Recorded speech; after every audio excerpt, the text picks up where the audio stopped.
Korean लोगों के और चाइनीज लोगों के दाढ़ी क्यों नहीं आती है। आपने देखा होगा कि जो कोरियन बॉयज़ जो रहते हैं, कोरियन मेंस जो रहते हैं, या फिर आप चाइनीज़ में चले जाओ तो उनकी प्रॉपर काली घनी मोटी दाढ़ी नहीं होती है। 100 में से एक होती है, वो भी बहुत कम देखने को मिलती है। तो ये रीज़न क्या होता है, किस कारण से उनके बियर्ड नहीं आती। अगर आपकी भी बियर्ड नहीं आ रही, आपकी भी दाढ़ी मूछ नहीं आ रही है, तो ये वीडियो सिर्फ आप ही के लिए, आपको ये वीडियो ज़रूर देखना चाहिए। सो हाय गाइस, आइए मंदिर, वेलकम टू माय चैनल। बहुत से लोग ऐसे हैं जो दाढ़ी मूछे की प्रॉब्लम फेस कर रहे हैं, और दाढ़ी मूछे की प्रॉब्लम फेस करते करते उनको ये अंदाज़ा भी हो जाता है कि यार हमारे दाढ़ी तो आ ही नहीं रही है। साथ में ऐसे भी लोग हैं, ऐसी भी कंट्री है जिनको किसी की भी दाढ़ी मूछ नहीं है। तो लोग कहाँ कहाँ जाते हैं, पहले तो चाइनीज़ लोग देखते हैं, जो कि चाइनीज़ लोगों की बहुत कम मूछ दाढ़ी होती है। किसी किसी की प्रॉपर फुल बियर्ड ग्रोथ देखने को मिलती है, वैसे 99% तो नहीं होती है। वैसे ही कोरियन लोग बहुत ज़्यादा स्किन उनकी चिकनी होती है, बहुत बेहतरीन लगते हैं, सबसे हैंडसम कोरियन लोग के जो बंदे होते हैं। लेकिन बियर्ड की बात करते हैं तो बियर्ड उनके भी नहीं होती है। तो बात क्या होती है, क्या रीज़न होता है कि पूरी कंट्रियों के भी दाढ़ी नहीं है। तो इसका सिंपल सा रीज़न ये होता है कि आपके जो जेनेटिक है वो कहीं ना कहीं आपके फादर मदर या आपके ग्रैंडफादर या उनसे जो आपकी पीढ़ी दर पीढ़ी चल रही है उनके ऊपर आपके जीन्स गए हैं, जिसके वजह से जैसे आपके फादर की बियर्ड है वैसे ही आपकी बियर्ड आएगी, जैसे आपके ग्रैंडफादर की बियर्ड है वैसे ही आपकी आएगी।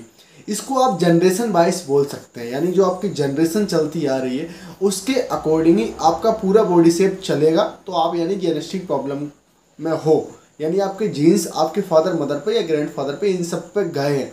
तो आप ये समझ सकते हैं, पहले तो भाई गुड न्यूज़ है कि आपके अगर फादर के जैसा आप हो, यानी आप रियल फादर के हो। बाकी तो फिर इस टॉपिक से बाहर जाते हैं। तो आपके भी अगर ऐसा हो रहा है कि आपके बियर्ड नहीं आ रही है और मूछ नहीं आ रही है, और आपके फादर के बियर्ड मूछ है, तो हो सकता है आपके बियर्ड मूछ ग्रोथ हो जाए। लेकिन आपके फादर के बियर्ड नहीं और आपके भी नहीं है, और आपको ऐसा लग रहा है कि मैं अपने फादर जैसा लगता हूँ, तो आपके डेफिनेटली बियर्ड की ग्रोथ नहीं होगी। नेचुरल तो नहीं होगी, बाकी आप ट्रीटमेंट्स करके, कुछ लगा के, कुछ खा के आप बियर्ड ग्रोथ कर सकते हैं। तो वैसे ही इन कंट्रियों में आपने देखा होगा कि अगर आप चाइनीज़ लोगों के पास जाओगे, चाइनीज़ लोगों को अगर आप देखोगे तो उनके आँख, नाक, मुंह, कान, पूरी body parts, height, health, hairs सब उनके फादर जैसे रहते हैं, या हो सकता है ग्रैंड फादर जैसे रहे, हो सकता है मदर जैसे रहे। बट उनका पूरा जो फेस कट है, बॉडी कट है, वो बिल्कुल सेम टू सेम रहता है, जिसकी वजह से उनके फादर को भी बियर्ड की प्रॉब्लम्स होती है, यानी उनके जीन्स में ही बियर्ड हेयर्स नहीं है। वैसे कोरियन लोगों के आप देख लो तो उनके भी नहीं है। तो इस कंडीशन में आप समझ सकते हैं, अगर आपको भी जेनेटिक प्रॉब्लम है तो आपके भी दाढ़ी नहीं आएगी। इंडियन लोगों के भी नहीं आती है अगर आपके जेनेटिक प्रॉब्लम्स है। एग्जाम्पल के लिए आप ये देखें कि आपके ग्रैंडफादर के बियर्ड है कि नहीं है। अगर उनके प्रॉपर बियर्ड है तो आपके जो फादर है उनके कितनी बियर्ड, अगर उनके भी प्रॉपर होगी तो आपके 100% बियर्ड आना पॉसिबल हो जाता है। चाहे वो कितनी ही दिन में आए, कितनी ही लेट आए, कम एज में आए, ज़्यादा एज में आए, बट हाँ वो आ जाएगी। बट अगर उनके नहीं है ना, तो फिर आपकी भी नेचुरल तो नहीं होगी, यानी बिना कुछ लगाए बिना कुछ खाए नहीं आएगी।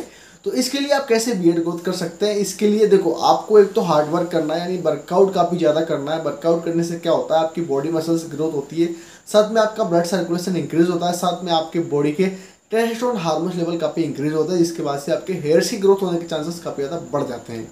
फिर आपको विटामिन प्रोटीन्स काफ़ी ज़्यादा मात्रा में लेना होती है। जैसे आप अगर विटामिन प्रोटीन्स ज़्यादा कर दोगे, आपकी बॉडी को दोगे, तो आपके विटामिन प्रोटीन्स के आपके हेयर्स बने होते हैं, तो वो हेयर्स ग्रोथ होने के चांसेस काफ़ी ज़्यादा हो जाते हैं।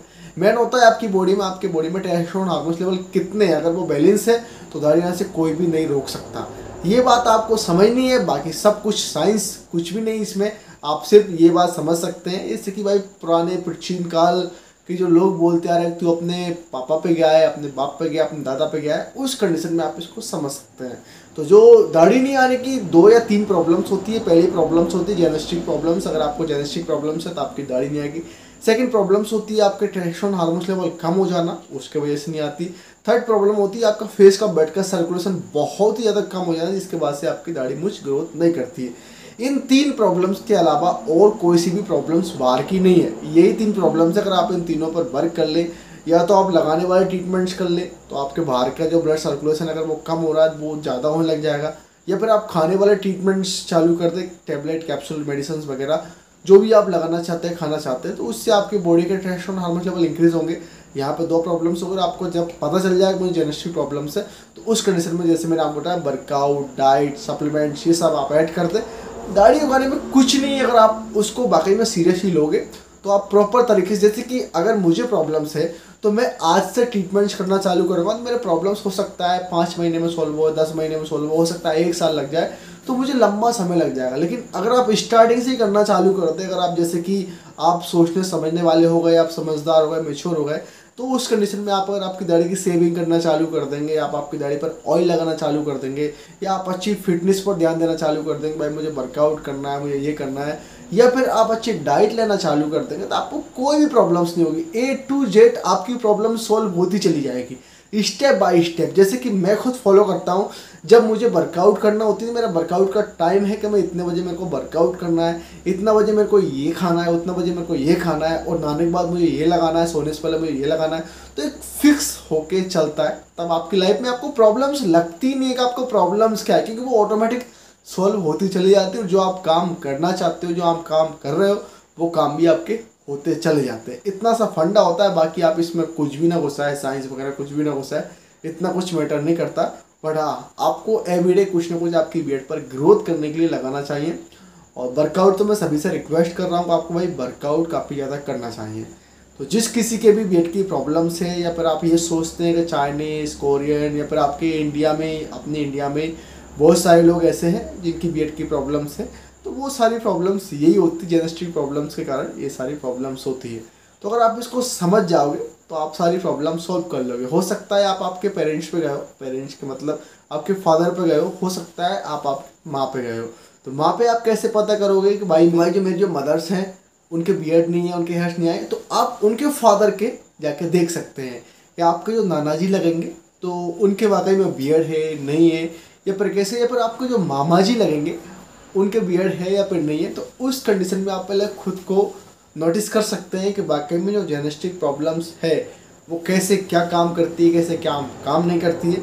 ट्रीटमेंट्स हर एक प्रॉब्लम का होता है, सिर्फ आपको ट्रीटमेंट्स करना पड़ती है। जो भी आपकी बियर्ड की प्रॉब्लम्स है, ऑलरेडी मैंने बहुत सारे वीडियोस वगैरह बना रखे हैं, मैंने जेनेटिक प्रॉब्लम्स के ऊपर वीडियो बना रखे हैं कि आपको जेनेटिक प्रॉब्लम्स है तो उस पर आप कौन सा ट्रीटमेंट्स कर सकते हैं। आपको अगर बॉडी में टेस्टोस्टेरोन हार्मोन्स की प्रॉब्लम्स है उस पर आप कौन सा ट्रीटमेंट्स कर सकते हैं, पर आपका ब्लड सर्कुलेशन कम है तो उस पर आप कौन सा ट्रीटमेंट्स कर सकते हैं। हर एक प्रॉब्लम्स के लिए, हर एक ट्रीटमेंट्स के ऊपर मैंने ऑलरेडी वीडियोस वगैरह बना रखे हैं। अगर आप बाकी में बियर्ड को सीरियस लेते हैं तो आज से ही जो आपकी प्रॉब्लम का सोल्यूशन है वो करना चालू कर दें। पैसे की टेंशन आपको ना लें, कम वाले ट्रीटमेंट्स भी है, सस्ते ट्रीटमेंट्स भी है, होम ट्रीटमेंट्स भी है, घरेलू उपाय जो होते हैं फ्री वाले ट्रीटमेंट्स भी है, बट आपको करना चाहिए। क्योंकि जब आप दूसरे को देखते हैं भाई इसकी बियर्ड काफ़ी अच्छी लग रही, तब आप खुद सोचते हैं काश मेरी भी होती। जब आप दूसरे को देखते हैं कि इसकी हेल्थ काफ़ी अच्छी लग रही, फिर आप सोचते हैं काश मेरी भी होती, तो वो तभी होगी जब आप करोगे। अलग अलग कंट्री पर फोकस करने से अच्छा अपनी इंडिया की कंट्री पर फोकस करो, इंडियंस पे फोकस करो, और खुद पे या खुद की फैमिली फोकस करो, सारी प्रॉब्लम सॉल्व हो जाएगी। सो आई होप ये वीडियो आपको अच्छा लगा होगा। Thank you watching my video, see you again.